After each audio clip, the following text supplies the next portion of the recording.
संत नरहरी सोनार पुण्यतिथी निमित्ताने भव्य शोभायात्रा मालेगाव येथे सर्व सोनार समाज बांधव तसेच सराफा व्यावसायिक यांच्यातर्फे दिनांक 4 फेब्रुवारी रोजी श्री संत नरहरी सोनार पुण्यतिथी निमित्ताने भव्य शोभायात्रा काढण्यात आली। सोनार समाजाचे आराध्य दैवत श्री संत नरहरी सोनार यांचे भव्य मंदिर मालेगाव शहरात उभारले आहे।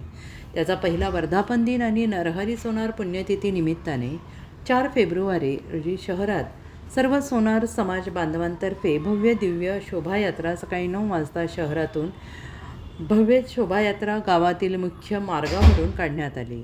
सजवलेल्या रथात सर्व प्रतिमा मूर्ती ठेवण्यात आल्या होत्या। त्यामध्ये सोनार समाजातील सर्व बांधव आणि भगिनी यांनी सहभाग घेतला होता।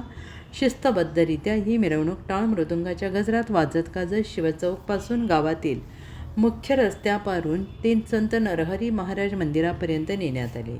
मिरवणूक गावातील मुख्य मार्गावर येत असताना गावात घरासमोर रांगोळ्या काढण्यात आल्या होत्या। फटाक्यांच्या गजरात स्वागत करण्यात आले। नरहरी सोनारांचे मालेगाव तालुक्यात तसेच जिल्ह्यात हे पहिलेच मंदिर असल्याने सगळ्यांमध्ये आनंद आणि उत्साह ओसंडून वाहत होता। पोलीस प्रशासनाने चोख बंदोबस्त ठेवला होता। शोभायात्रेत मालेगाव तालुक्यातील सोनार समाजातील अनेक पुरुष तसेच महिला भगिनी उपस्थित होत्या। अजिंक्य महाराष्ट्र न्यूजसोबत प्रतिनिधी गोपाल तिवारी, वाशिम।